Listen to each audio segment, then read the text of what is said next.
Endine modell, kes poseeris ajakirjades Playboy ja Penthouse, peab nüüd poseerima politseifotol, kuna Los Angelese võimude sõnul meelitas ta vanemaid mehi kohtingutele ja röövis neid.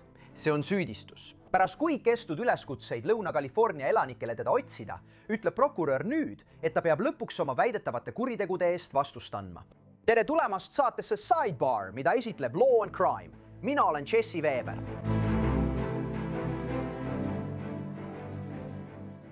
Olgu, me rääkisime teile esmakordselt 28-aastasest Adva Levist, kes kasutab mõnikord lavanime Mia Ventura juba eelmisel sügisel. Nüüd on Los Angelese maakonna õiguskaitseorganid ilmselt välja andnud teate, kus on tema juhiloa foto ning ka andmed tema juhitud autode kohta. Must Porsche Maastur ja valge Mercedes-Benzi sedaan. Aga nüüd saame Los Angelese maakonna prokuratuurilt uusi üksikasju Levi väidetavate kuritegude kohta ning selle kohta, millal ta võib kohtuniku ja vandekohtu ette astuda.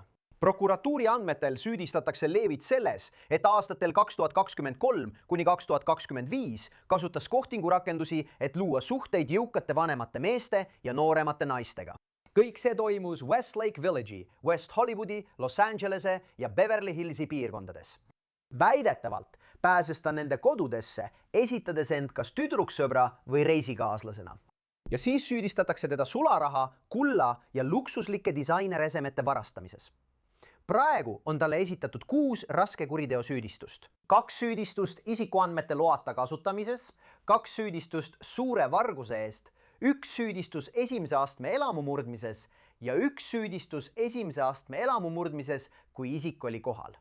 Los Angelesi ringkonnaprokurör Nathan Hochman ütles avalduses, tsiteerin, kohtuprotsessil tõestame üle mõistliku kahtluse, et see süüdistatav kasutas ära veebisuhete kaudu loodud usaldust, et pääseda ohvrite kodudesse ja neid röövida. Tema võime teisi petlikult mõjutada, olgu see siis isiklikult või internetis, on nüüd lõppenud. Meie büroo on pühendunud sellele, et võtta vastutusele kõik, kes kasutavad pettust ja manipuleerimist teiste ärakasutamiseks. Ja prokuratuuri andmetel ähvardab Levit kõigi nende süüdistuste korral kuni 11 aastat ja 8 kuud vangistust osariigi vanglas. Nii et panused on tõesti kõrged. Ta ei tunnistanud end süüdi. Tal on määratud kohtuistung Van Nuys'i kohtumajas 6. aprillil.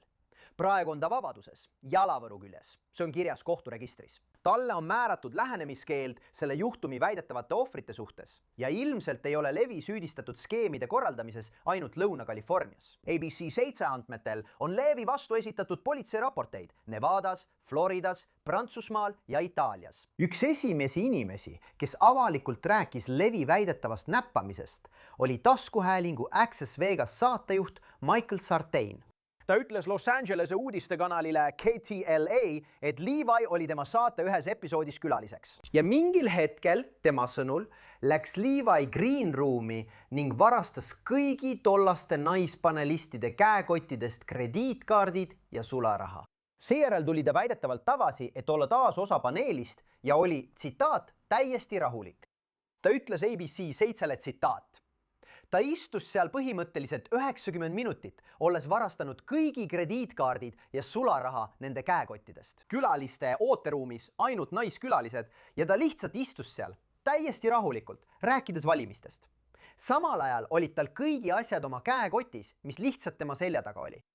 Nüüd ütles üks naistest, kes väidetavalt ohvriks langes KTLA-le, et Levi üritas tema varastatud American Expressi krediitkaardiga teha mitu ostu, sealhulgas broneerida kalli juuksuriaja Beverly Hillsi salongis. Ohver tegi ilmselt ise natuke uurimistööd ja ütleb, et sai teada, et Levi oli väidetavalt aja broneerinud nimega Mia Ventura. Teine väidetav ohver rääkis detsembris Los Angeles Timesile oma kogemustest Leviga, tsiteerides Amber Carrie Spasik, rahvusvaheline pesu- ja ujumisriiete modell. Ta ütles Timesile, et Levi sai temaga sõbraks, kutsus ta kõik hinnas reisile Ibizale, kuid see kõik hinnas osa osutus liiga heaks, et olla tõsi. Sest Spasik väidab, et kui ta hotelli jõudis, polnud see makstud. Nii et ta pidi sisse registreerimiseks maksma üle $2000. Ja siis, kui Levi kohale jõudis, talle järgnes taksojuht, kes nõudis tasu. Nüüd ütles Levi ilmselt Passikule, et tema American Express ei tööta Euroopas, nii et Passik pidi maksma taksojuhile. Sealt edasi väidab Bassett, et nad olid terve öö väljas, püüdes meelitada vanemaid mehi, et need maksaksid nende toidu ja jookide eest. Ta väidab ka, et Levi pildistas meeste krediitkaarte. Tsitaat: ma arvasin, et see reis on tüdrukute reis sisu loomiseks, aga Levi jaoks oli kogu reis lihtsalt selleks, et mind kasutada järgmiste ohvrite ligimeelitamiseks. Kõik, mida ta tahtis teha, oli jahtida rikkaid vanemaid mehi. Nüüd on Levi ise ilmselt mõnele tema vastu esitatud süüdistusele vastanud. Daily Mail võttis temaga ühendust pärast seda eriteadet ja ta ütles, et polnud süüdistustest kuulnud enne, kui nemad helistasid. Daily Maili andmetel ütles Levi neile telefoni teel: ma arvan, et kui sa suhtled kellegagi, kes on väga võimas ja hästi seotud, siis kui sa nad vihastad, võib see olla probleem, sest nad võivad su elu tõeliselt ära rikkuda. Aga kui Daily Mail nõudis selle väidetava skeemi kohta rohkem detaile, pani ta väidetavalt toru ära. Mida me veel tema kohta teame? Mida me veel Levi kohta teame? Ta on poseerinud Playboy kaanel ja valiti 2023 aasta juulis Penthouse'i kuulemmikuks. 2022 aastal teatas Clubhouse Media Groupi pressiteade, et ta liitub Honeytripiga, mis on omamoodi OnlyFansi konkurent. Ja selle pressiteate kohaselt on Levi pärit Iisraelist. Ta teenis 2 aastat Iisraeli kaitseväes. Pärast teenistust töötas ta stewardessina. See on taas Clubhouse Media Groupi andmetel, kuid COVID-19 pandeemia tõttu jäid lennukid kogu maailmas maa peale ja ta koondati. Pressiteates öeldakse, et ta suunas oma tähelepanu sotsiaalmeedia jälgijaskonna kasvatamisele ja töötas modellina. Mida me sellest arvame? Mida me võime oodata? Meiega on Philip Dubey, endine Los Angelese maakonna avalik kaitsja. Suu tänu, et leidsite aega, härra. Hea teid näha.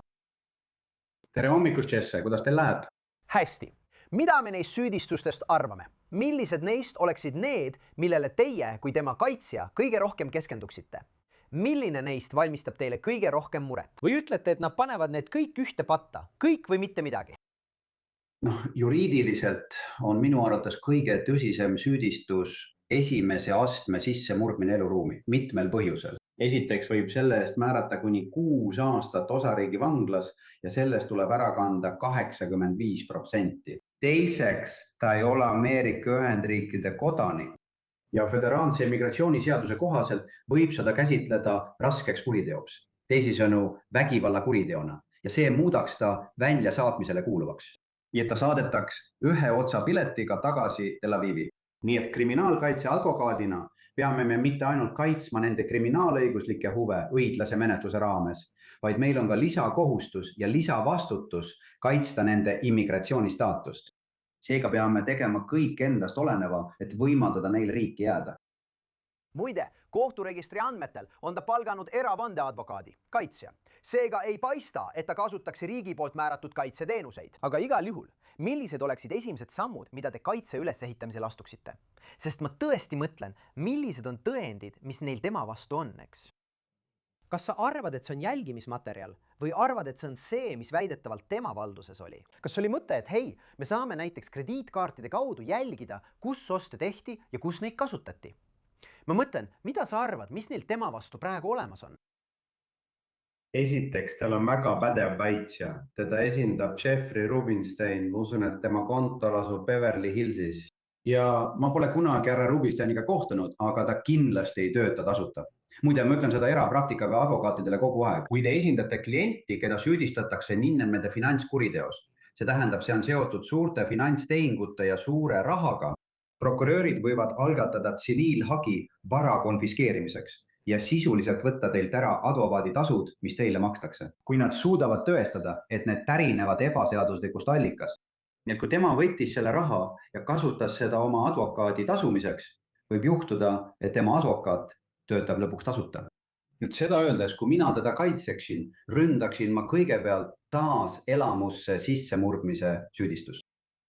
Süüdimõistmiseks, mitte selleks, et teda kohtu alla anda, sest selleks on vaja ainult põhjendatud alust. Nad peavad tõendama väljaspool mõistlikku kahtlust, et tal oli enne saali sisenemist kavatsus kas kuritegu toime panna või varastada. Õige, nii et Eks teisisõnu, kui ta lihtsalt läks majja, veetis seal aega ja siis olles seal mõtleb, see näeb kena välja ja võtab selle.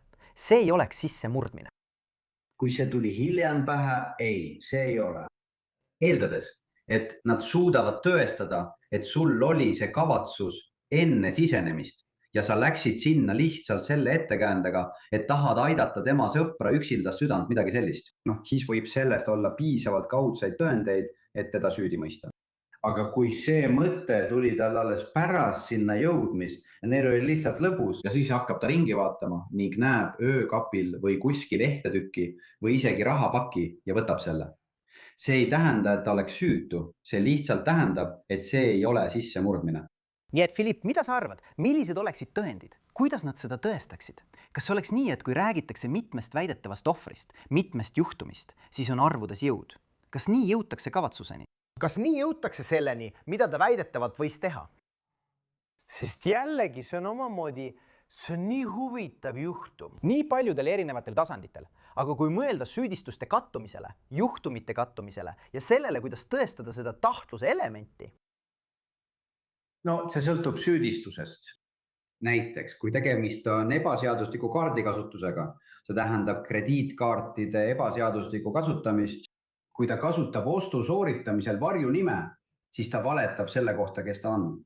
See on ilmselgelt kaudne tõend pettuse kavatsuse kohta. Või see on nagu isikuandmete loata kasutamine. Õige, me nimetame seda siin 44484-eks ja see on väga levinud kuritegu, kus saad kätte kas kaotatud või varastatud krediitkaardid. Sa üritad teeselda, et see on sinu oma, teed ostu, aga siis kirjutad sellele võltsitud nime või annad vale andmeid selle kohta, kuidas sa kaardi said. See näitab kavatsust petta ja kavatsust kelmust toime panna. Nüüd, mis puudutab sissemurdmist, siis kindlasti, kui sul on tegemist ohvrite grupiga, kes tulevad ja kellel puudub omavaheline seos, öeldes, et see naiskurat on ka minuga seda teinud. Ta pääseb mu majja ettekäändel, et tahab kohtingule minna, tahab intiimset kohtumist, aga tegelikult tuhnib ta sahtlites. Kui ma kööki jooksen talle jooki valama või kui ma tualetti lähen, avab ta kappe või uurib mu sahtleid, teeb mida iganes. See on kindlasti kaudne tõend varguse kavatsuse kohta, aga mida see veel tõestab? Ma arvan, et võib väita, et kaudsete tõendite põhjal oli tal see kavatsus juba enne sisenemist. Tema vastu on liiga palju inimesi, kes on tema ohvriks langenud. Et öelda, et see oli hiljem tekkinud kavatsus. Mida sa arvad tema väidetavast avaldusest, mille ta tegi Daily Mailile, et teda tundus, et ta ütles, et teda süüdistatakse ja rünnatakse alusetult, sest ta sattus kellelegi ette. Kas see on kaitse? Ja siis ta pani väidetavalt toru ära, kui temad selle kohta rohkem küsiti. Mis on muidugi tema õigus, aga ma ei tea. Ma eeldan, et see võib-olla tuleb tõendina välja, aga kas see annab sulle ka mingi ettekujutuse võimalikust kaitsest? See sõltub sellest, kui usutavana ta mõjub. Kui ta astub tunnistaja pingile ja ütleb, vaadake, ma tunnistan, võib-olla ma kasutasin inimesi ära. Mulle nad pärast esimest kohtingut ei meeldinud. See ei toiminud, aga sellest hoolimata kandsid nad mind kingitustega üle. Nad viisid mind kallitesse restoranidesse ja hellitasid mind. Nad on lihtsalt halvad kaotajad, sest ma ei olnud neist huvitatud, ma ei tahtnud teist kohtingut. Ja ma arvan, et võib väita, et see on tõsi. Ma mõtlen, kui paljud inimesed kohtuvad nende tutvumislehtedel. Kogu eesmärk on ju kohtamas käia. Kui ei klapi, siis ei klapi. Nii et liigud järgmise juurde ja loodad, et leiad oma hingesugulase. Nüüd mõne aja pärast hakkab see kuhjuma nagu plotsid, mis tõendavad süüd. Sest liiga paljud inimesed hakkavad ütlema, et pärast esimest kohtingut või selle ajal tuli ta minu koju ja röövis mind. Ma ei usu, et see on tingimata pettunud kaotaja või keegi, kes kahetseb esimesel kohtingul käimist. See kõlab nagu keegi, kes on tõesti kuriteo ohver. Ma arvan, et kaitseadvokaadina on sellises asjas raske leida õiglast ja erapooletut vandekogu. Mitte sellepärast, et kõik teaksid juhtumist, vaid sellepärast, milles teda süüdistatakse, kuidas ta välja näeb ja kuidas ta end esitleb. Ma mõtlen, kas see võiks olla raske? Tead, väljanägemine ja ka need süüdistused, need võivad olla rasked. Õiglase ja erapooletu vandekohtunike leidmine võib olla raskeks. Tegelikult on vandekohtunike valikul kõige olulisem see, et saaksid valikust inimesed, kellel pole veel lõplikku arvamust kujunenud. Kui keegi, hoolimata sellest, mida nad on selle juhtumi kohta lugenud või kuulnud, pole veel lõplikku otsust või järeldust tema kohta teinud, siis arvan, et on võimalik leida 12 vandekohtunikku, kes suudavad olla õiglased ja erapooletud.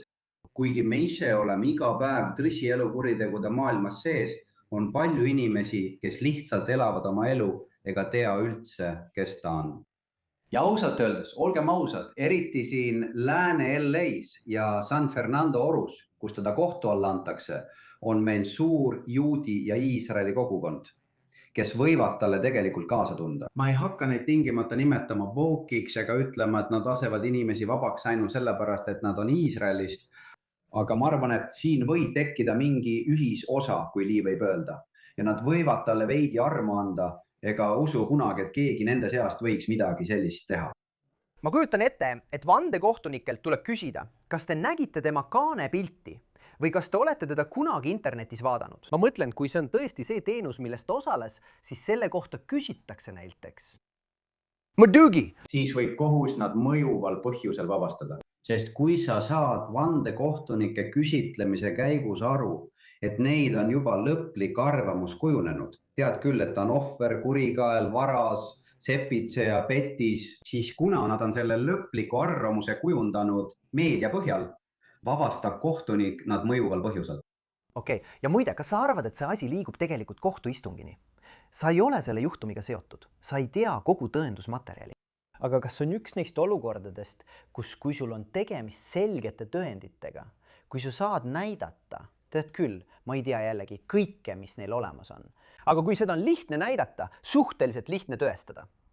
Isikuandmete loata kasutamine või kui sul on, tead küll, kui on olemas valvekaamera salvestised või krediitkaardi kviitungid, mis iganes, kas see on selline juhtum, kus sa arvad, et võidakse kokkuleppele jõuda ja milline see kokkulepe võiks välja näha?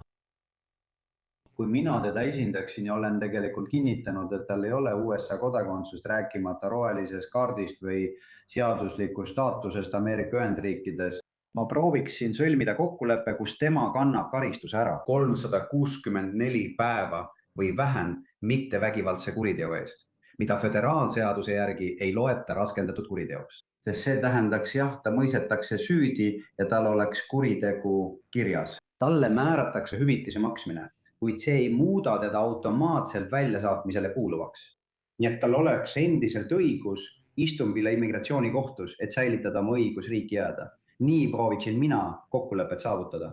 Nüüd teiselt poolt, kui ta ei taha vanglas aega veeta ega hooli oma immigratsioonistaatuses, siis võib ta lihtsalt süü omaks võtta ja võib-olla saab ta sissemurdmise eest ainult tingimisi karistuse ning läheb minema või siis toimub kohtuprotsess. Aga ma võin sulle juba praegu öelda, arvestades millisesse kohtusse tema asi läheb, et kui ta süüdi mõistetakse, läheb ta vanglasse. 2 asja selle kohta. Miks sa nii ütled? Ma ei tunne seda kohtuprotsessi ja teiseks, ma ei tunne seda kohut. Ja veel, sa ütlesid föderaalne süüdistus. Kas need pole mitte osariigi süüdistused? Need on osariigi süüdistused, aga kui sind mõistetakse süüdi teatud osariigi kuritegudes, siis rakendub föderaalne immigratsiooniseadus. Sain aru. Okei, ja föderaalne immigratsiooniseadus määratleb teatud tüüpi süütegusid, mis muudavad sind väljasaatmisele kuuluvaks. Sain aru. Näiteks teatud tüüpi raskendatud elamu murdmine, kus maja omanik on tegelikult sel ajal kodus. Me nimetame seda murdvarguseks elaniku kohalolekul. Kui ohver on murdvarguse ajal tegelikult kohal, on see olemuslikult ohtlik kuritegu. Sest eeldatakse, et võidakse kasutada vägivalda, et murdvarast takistada või et murdvaras võib kasutada vägivalda ohvri vastu. Seega muutud see väljasaatmisele kuuluvaks. Miks see kohus nii otsustas? Sa ütlesid, et kui ta lähed selles kohtus kohtu alla, ootab teda vanglakaristus. Miks sa nii ütled? Ma võin seda öelda lihtsalt oma kogemuse põhjal ja olles San Fernando orus kohtuprotsessidel käinud. Kui sa ei võta kokkulepet vastu ja sinu võimalik karistus on peaaegu 11 aastat, siis sa ei saa lihtsalt tingimisi karistust, kui ohvreid on nii palju. Ma mõtlen selline pettus ja selline eelis, mida süüdistatav on ära kasutanud. See, et haavatavaid ohvreid oli mitu ja nad langesid nii kavala ning manipuleeriva inimese saagiks, tuleb karistada. Vastasel juhul ei peata sa kunagi sellist käitumist. Ja sel hetkel on tema immigratsioonimured tema väikseim probleem. Ta läheb vangasse. Philip Dubé, mul on hea meel, et sa meiega oled. Sa seletad asjad nii lihtsalt lahti, et meil on kerge aru saada, eriti California seadustest ja sellest, mis Los Angeleses toimub. Aitäh, härra, hindan seda. Ajakiri on veebis, ole terve. Ja see ongi kõik, mis meil praegu siin Sidebaaris teile pakkuda on.